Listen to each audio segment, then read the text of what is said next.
Hello my dear students, most welcome to physics class. आज की इस लेक्चर में डिस्कस करेंगे मोमेंट ऑफ इनर्शिया। ये topic system of particles and rotational motion की है। यदि आप चैनल पे पहली बार हैं तो चैनल को सब्सक्राइब कर ले और इस सेशन को प्यारा सा लाइक कर दें। ये आते हैं टॉपिक की ओर। मोमेंट ऑफ इनर्शिया है क्या?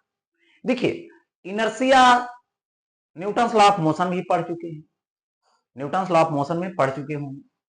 ठीक है, तो इनर्शिया का मतलब होता है कि कोई भी बॉडी रेस्ट में है तो रेस्ट मेंटेन करेगी, या तो फिर यूनिफॉर्म मोशन में है तो यूनिफॉर्म मोशन में होगी, या तो अपने यूनिफॉर्म मोशन को मेंटेन करेगी। यदि कोई उसके पोजीशन को, कंडीशन को चेंज करने आता है तो बॉडी के पास एक प्रॉपर्टी है जिससे वो क्या करेगी? अपोज करेगी, विरोध करेगी कि हम बदलेंगे अपनी स्थिति को नहीं। तो वही क्या है? इनर्शिया है।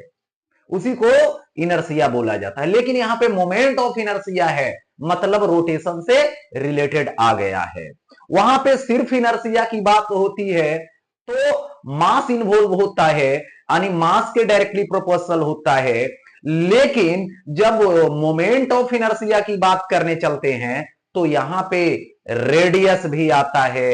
यानी बॉडी जब रोटेट करती है तो किस रेडियस के अकॉर्डिंग रोटेट कर रही है, वो रेडियस भी यहां इन्वॉल्व हो जाता है। तो यहां पर अभी हम बात करेंगे मोमेंट ऑफ इनर्शिया। देखिए, moment of inertia that means क्या है? The property by virtue of which a body revolving about an axis oppose any change in rotational motion is called moment of inertia. देखिए, suppose कीजिए कि कोई body है और वो बॉडी रेस्ट में है और उस बॉडी को कोई चाहता है कि हम रोटेट करवा दें। उस समय भी अपोज करेगा, रोटेट करना नहीं चाहेगा। और जब बॉडी रोटेट कर रहा है तो उसको कोई फास्ट करना चाहता है, उसको कोई स्लो करना चाहता है, या फिर कोई स्टॉप करना चाहता है। तो उस समय भी उस बॉडी की एक प्रॉपर्टी है जो क्या है? मोमेंट ऑफ इनर्शिया है, जिसके कारण क्या करता है, जिसके वजह से वो क्या करता है? अपोज करता है अपने चेंजिंग का। यही मोमेंट ऑफ इनर्शिया है। अब देखिए, सपोज कीजिए एक छोटा सा ब्लॉक लीजिए, उसको छोटे से स्ट्रिंग में अटैच कर लीजिए और उसको इस तरह से गोल गोल घुमाइए। कितना आसान होता है। लेकिन बड़ा सा बॉडी लीजिए, उसको अटैच कीजिए, फिर गोल गोल घुमाइए, देखिए कठिन होगा। ठीक है, या तो बड़ा सा स्ट्रिंग ले लीजिए, ठीक है, और तब गोल गोल घुमाइए, घुमाने में दिक्कत आएगी। तो यहां पर सपोज कीजिए कि हमने ये ब्लॉक लिया, ये ब्लॉक लिया, इसका मास m है और इसको हमने एक स्ट्रिंग से ऐसे अटैच कर दिया। ये स्ट्रिंग रहा, ठीक है। और अब यहां पर ये सेंटर मान लीजिए और यहां से ये एक्सिस गया है, ठीक है। ये एक्सिस है, इसी के अबाउट क्या किया जा रहा है? इसको घुमाया जा रहा है। तो ये देखिए, ये सर्कुलर पाथ में ऐसे सर्कुलेट करने लगा, इसकी रेडियस r हुई। तो सबसे पहले जो टेंडेंसी हुआ यहां पर मोमेंट ऑफ इनर्शिया की, वो क्या हुई? तो ये मोमेंट ऑफ इनर्शिया वेरिज मास होगा। इसका मतलब हुआ कि मास को इंक्रीज करोगे, मोमेंट ऑफ इनर्शिया यानी अपोजिंग नेचर इंक्रीज करेगा। मास को डिक्रीज करोगे, अपोजिंग नेचर डिक्रीज करेगा। दैट मीन्स यहां पर बोल सकते हैं हम मोमेंट ऑफ इनर्शिया आई से रिप्रेजेंट करते हैं और आई वेरिज एम हो गया इक्वेशन फर्स्ट। एक बात। दूसरी बात, यहां पर ये मान लें कि ये रेडियस है,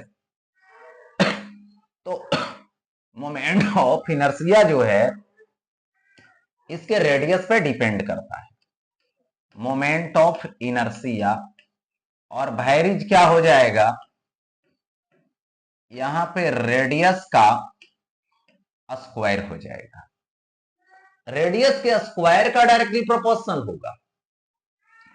तो मोमेंट ऑफ इनर्शिया आई और वेरिज क्या होगा? Are square. इक्वेशन क्या होगा? सेकेंड। अब दोनों इक्वेशन को हम क्या कर रखेंगे, कंबाइंड कर रखेंगे। तो यहां पर मैथमेटिकली देखा जाए तो यहां लिखेंगे फ्रॉम फर्स्ट एंड सेकेंड, ठीक है। तो आई वैरिज क्या होगा, एम आर स्क्वायर होगा। यहां पे वैरिज को हटाओगे तो ये कांस्टेंट लाओगे, लाते हैं कांस्टेंट। तो यहां से आई इज इक्वल टू, यहां पर देखिए हमने कांस्टेंट लाया, ओके। और ये कांस्टेंट क्या है, के, और ये हो गया के एम आर स्क्वायर। और यहां पे जो के होता है ना, के वो 1 होता है। So I is equal to M R square. यानी यहां पर जो मोमेंट ऑफ इनर्शिया आया वो कितना आया, एम आर स्क्वायर आया। तो एक बॉडी की, एक पार्टिकल की, एक पॉइंट मास की एक्सिस के अबाउट रोटेट किए तब ऐसा आया, ठीक है। अब यहां पर आता है यहां पे कि ये इसका एसआई यूनिट, इसका डायमेंशन, और ये किस तरह की फिजिकल क्वांटिटी है, ठीक है। तो सबसे पहले देखिए इसका एसआई यूनिट लेते हैं। तो इसका एसआई यूनिट क्या होगा, मास का केजी, रेडियस स्क्वायर मतलब metre square, that means KG metre square हो जाएगा। इसके बाद इसका आता है यहां पे डायमेंशन। तो डायमेंशन देखिए क्या है, मास है, रेडियस स्क्वायर, मास का डायमेंशन एम, रेडियस, रेडियस मतलब लेंथ, तो लेंथ का स्क्वायर मतलब एल पे पावर 2। तो यहां पर डायमेंशन क्या हो गया, एम एल पर पावर 2 हो गया। अब आता है यहां पे कि ये वेक्टर है या स्केलर है या टेंसर है। तो सबसे पहले ऐसे नॉर्मली बोला जाए, जनरली बोला जाए फिजिक्स में, तो ये स्केलर लोग मानते हैं इसको। लेकिन एडवांस्ड मैकेनिक्स में जब मानोगे इसको तो ये टेंसर है, क्योंकि ये एक प्रॉपर्टी है, ये फिजिकल क्वांटिटी नहीं है। ये क्या है, प्रॉपर्टी है, और उसकी मेजरमेंट होती है मास और रेडियस के अकॉर्डिंग। इसलिए एडवांस मैकेनिक्स में ये टेंसर है, और जनरली ऐसे बोला जाएगा तो ये स्केलर है, ओके। अच्छा, अब यहां पर आगे बढ़ता हूं।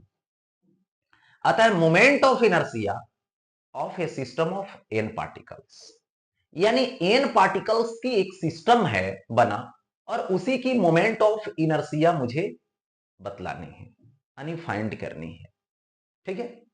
तो सबसे पहले देखिए जो सिस्टम बनेगा, तो वहां पर देखिए मोमेंट ऑफ इनर्शिया के लिए रोटेशनल एक्सिस जरूरी है, क्योंकि किस एक्सिस के अबाउट रोटेट करवाओगे, या तो किस एक्सिस के अबाउट रोटेट कर रहा है, ये देखना जरूरी है।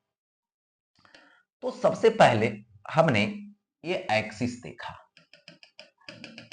ऐसे, ये y और ये y डैश एक्सिस है।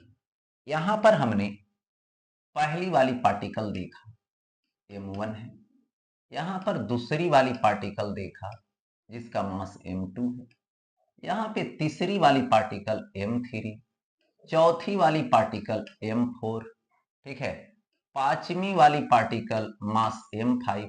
इसी तरह से बहुत सारे पार्टिकल्स हैं।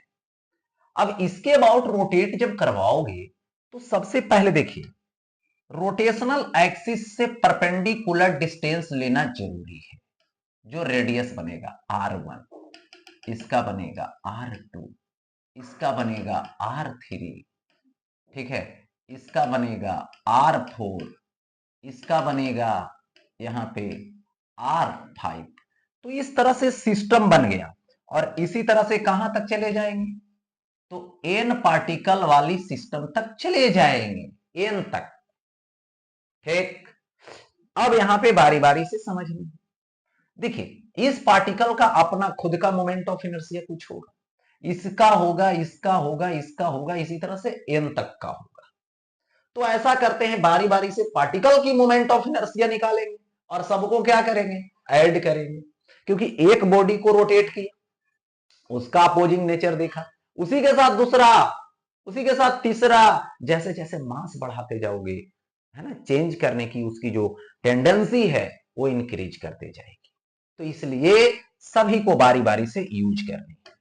तो यहां पर moment of inertia I is equal to पहली वाली पार्टिकल का, दूसरी वाली पार्टिकल का, इसी तरह से करते करते कहां तक चले जाएंगे, M N R N square तक।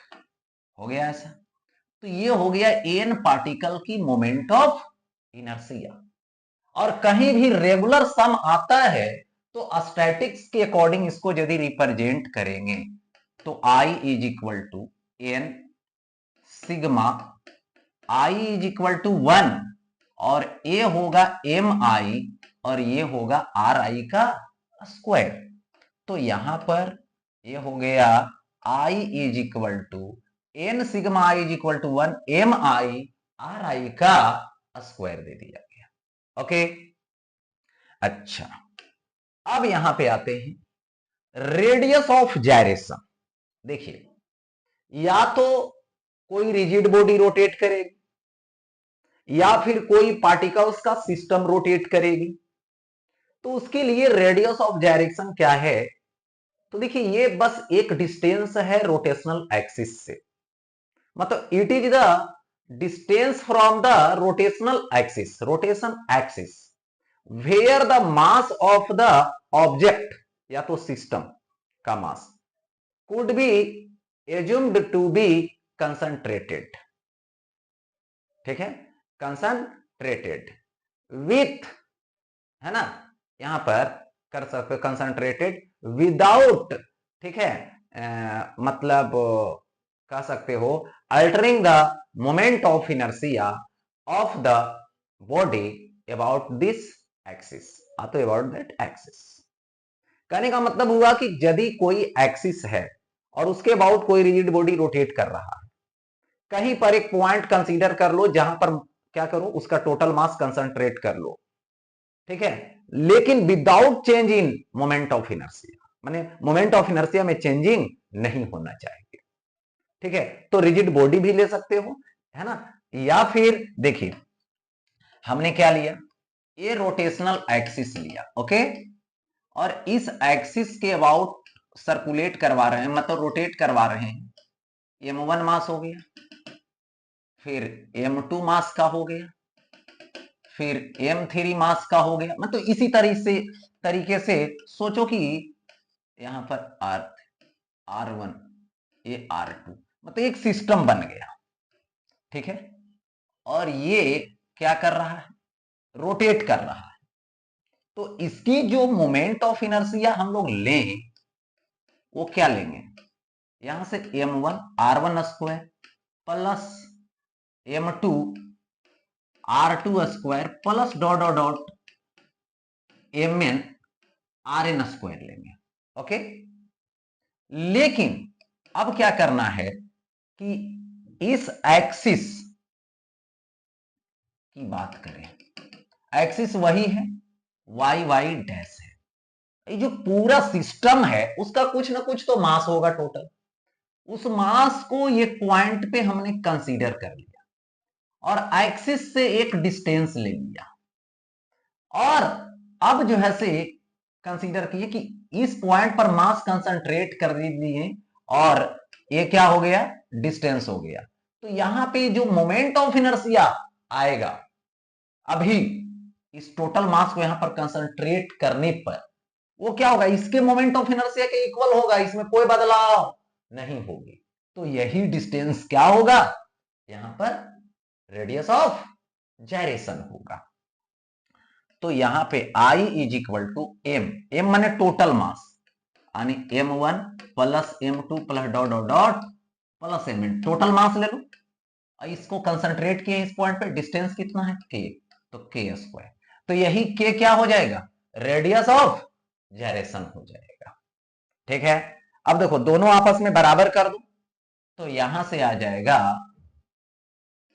जाएगा m1 plus m2 plus dot dot dot plus mn और इनटू आएगा k square, total moment of inertia के इक्वल है ये m1 r1 square plus m2 r2 square plus dot dot dot dot mn/rn का square. अब देखो ये multiple में है, डिवीजन में जाएगा, ए स्क्वायर है, रूट चढ़ जाएगा, so K is equal to root over आ जाएगा। उससे पहले ये डिवीजन में गया है तो m1r1 square plus m2r2 square plus dot dot dot plus mn rn का स्क्वायर, है ना, mn rn का स्क्वायर बाई क्या आ जाएगा यहां से m1 plus m2 plus dot dot dot plus mn। यदि इधर से स्क्वायर था, रूट चढ़ाए तो प्लस माइनस दे सकते हैं। तो यहां पे क्या आ गया, रेडियस ऑफ जायरेशन आ गया। क्या आ गया, तो रेडियस ऑफ जायरेशन आ गया। ओके, अच्छा अब आगे बढ़ते हैं। यहां पे आता है moment of inertia depends on. Moment of inertia जो है किस पर डिपेंड करता है। तो सबसे पहले मास ऑफ द बॉडी, बॉडी का मास इंक्रीज करोगे इंक्रीज करेगा, डिक्रीज करोगे डिक्रीज करेगा। Mass distribution of the body, देखा आपने, एक्सिस से जितना दूर तक जाओगे डिस्ट्रीब्यूशन को लेकर, मोमेंट ऑफ इनर्शिया उतना ही जो है से ज्यादा होगा। नजदीक रहेगा एक्सिस से, मोमेंट ऑफ इनर्शिया कम होगी, क्योंकि रेडियस पे डिपेंड करता है।